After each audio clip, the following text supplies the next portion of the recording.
débat. L'honorable député de Laurentides-Labelle.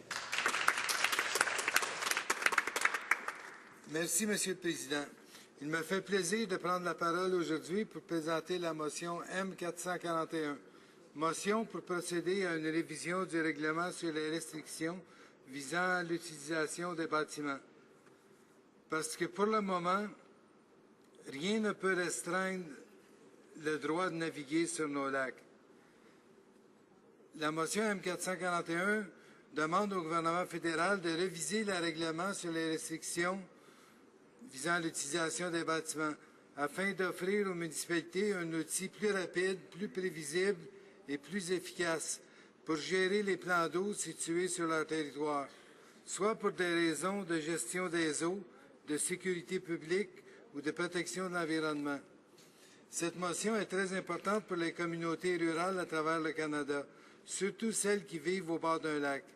Dans mon comté de Laurentides-Labelle, comme ailleurs, les municipalités font face à des obstacles de taille lorsqu'elles tentent de mieux gérer leurs plans d'eau. Les municipalités sont proches de leurs citoyens et sont bien placées pour agir en leur nom. Voilà pourquoi nous croyons qu'un allègement du processus actuel est nécessaire afin que les communautés détiennent réellement les outils appropriés pour une meilleure gestion des eaux, une plus grande sécurité publique et une meilleure protection de l'environnement. J'espère que mes collègues appuieront cette motion. Ceci ne doit pas être une question de partisanerie. Cette action aurait réellement un impact positif sur l'ensemble des municipalités canadiennes. À première vue, la motion M441 peut sembler complexe. Laissez-moi donc le soin de vous expliquer un peu plus en profondeur. Comme vous le savez, la loi constitutionnelle de 1867 confère au Parlement canadien le pouvoir de légiférer en matière de navigation. Bien que les provinces possèdent la compétence sur les berges des rivières et des lacs, la navigation commerciale et de plaisance relève exclusivement du gouvernement fédéral. En vertu du règlement sur les restrictions visant l'utilisation des bâtiments de 2008, qui a pour loi habilitante la loi sur la marine marchande du Canada, il est possible de prévoir et appliquer sur un plan d'eau des restrictions à la conduite des bateaux. Le règlement permet d'appliquer une série de restrictions listées à l'une ou l'autre de ces annexes. Par exemple, l'interdiction de conduite de bateaux à propulsion mécanique ou électrique, la limitation de la vitesse sur tout le plan d'eau, ou au moins la limitation de la force des moteurs et l'encadrement des activités de ski nautique. Au terme de l'article 4 du règlement, la désignation d'un plan d'eau et l'ajout de restrictions peuvent être demandés au gouvernement fédéral par les municipalités concernées, par le truchement des gouvernements provinciaux. Pour cela, les autorités municipales doivent suivre la procédure établie par Transport Canada dans le Guide des administrations locales sur les restrictions à la conduite des bateaux. Le problème réside dans le fait qu'actuellement, le processus prévu par le guide est très long, extrêmement complexe et coûteux. C'est dans un document de 20 pages que le processus est expliqué.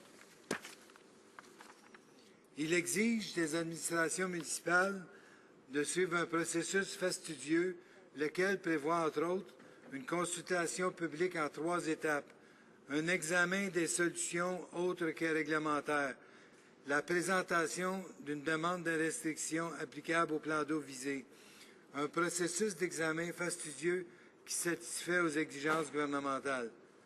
Diverses municipalités à travers le Canada, des groupes environnementaux et des experts du domaine ont exprimé leur mécontentement envers ce processus.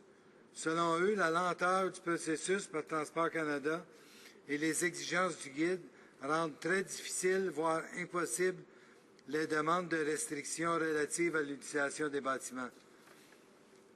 Dans ces exigences, notons par exemple le grand éventail d'intervenants à consulter, ainsi que l'obligation d'examen détaillé de toutes les solutions de rechange qui ne permet la réglementation qu'en dernier recours. Selon le regroupement des associations des lacs et cours d'eau des Hautes-Laurentides, Plusieurs municipalités se sont découragées et ont abandonné le processus avant la fin. En parlant avec des intervenants de divers milieux, j'ai été mis au courant de nombreux cas où les municipalités ont tout simplement décidé de se retirer du processus administratif. Dans certains cas, la lutte a duré des années. Prenons par exemple le cas de la demande de restriction sur les embarcations motorisées dans les terres humides du Columbia en Colombie-Britannique. Les démarches pour restreindre la navigation durent depuis près de 15 ans. En effet, suite à un processus judiciaire entrepris en 1998, une demande officielle de restriction administrative a été déposée en 2012. À ce jour, seules 2 des 3 sections du Columbia ont été réglementées. C'est impensable. Je profite de cette occasion pour féliciter Ellen Zimmerman et toute l'équipe de Wildside pour leur travail acharné.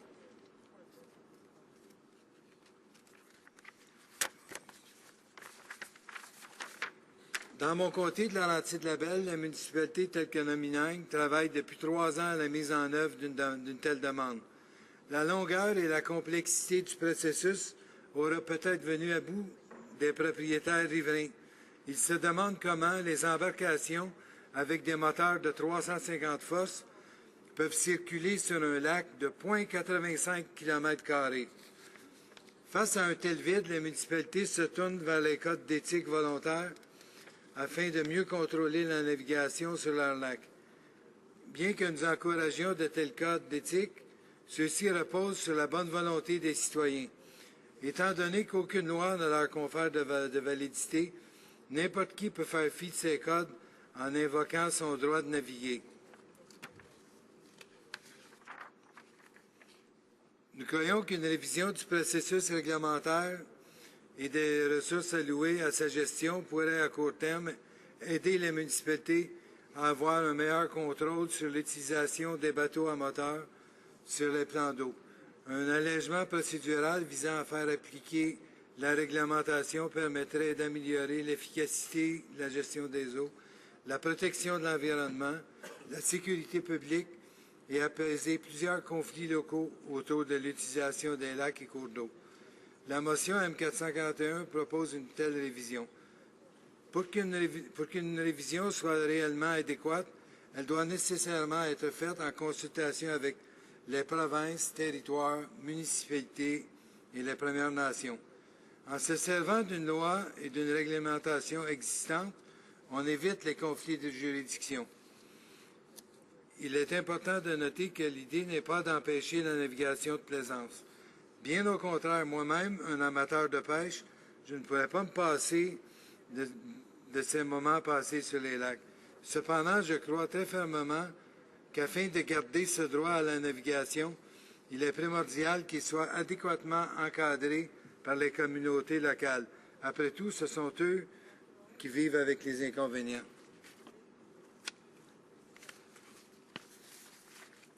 Lors de mes nombreuses discussions avec des intervenants de divers milieux, 3 éléments principaux revenaient sans cesse dans nos discussions. La paix sociale par un meilleur contrôle des municipalités, une plus grande protection de l'environnement ainsi qu'un allègement bureaucratique.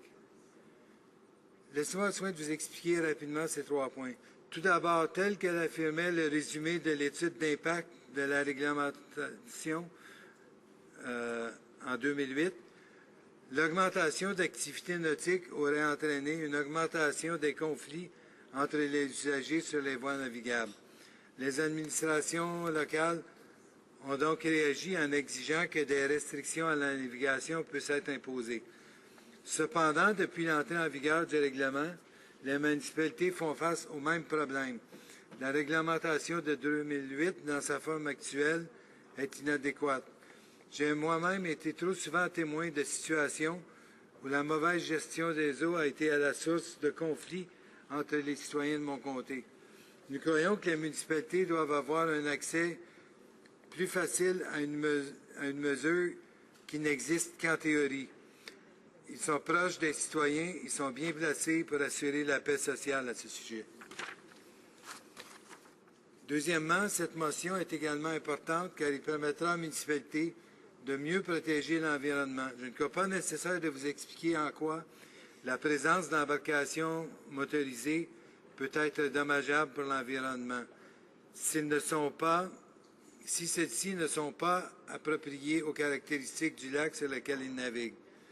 Sur certains lacs plus fragiles, les grosses embarcations peuvent considérément contribuer à l'érosion des berges, à l'augmentation de la densité des algues et des plantes aquatiques et aussi au vieillissement du lac. Finalement, il est impossible de passer à côté du fait que le processus actuel doit être allégé. Pour un gouvernement qui se dit décentralisateur et résolu à éliminer les formalités administratives du système de réglementation fédérale, il me semble que ce soit le bon endroit pour agir. Les conservateurs ont sabré dans tellement de lois que j'en perds le décompte. Pourquoi pas alléger le processus dans un cas où le coupage de red tape serait finalement profitable aux citoyens? La situation réglementaire actuelle démontre l'inefficacité et la lenteur du système. Il est grand temps d'en changer le fonctionnement. Monsieur le Président, mon temps s'écoule.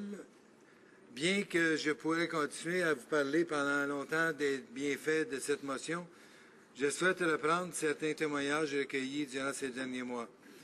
Voici pourquoi tous mes collègues devraient appuyer la motion M441. Parce que plus de 40 municipalités ont signifié individuellement leur appui à la motion.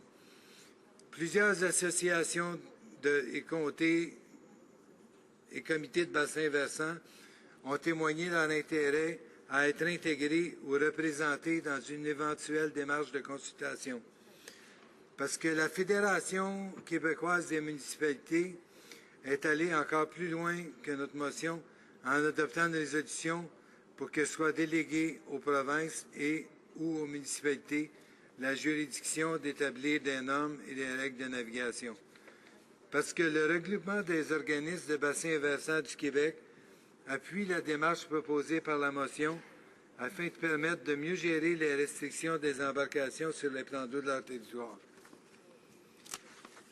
Parce que la Société pour la nature et les parcs du Canada, section Québec, a accueilli avec enthousiasme la motion qui, selon eux, constitue une solution simple et pratique pour la gestion des eaux, particulièrement pour les plus petites communautés qui n'ont pas les ressources nécessaires pour soutenir la démarche actuelle.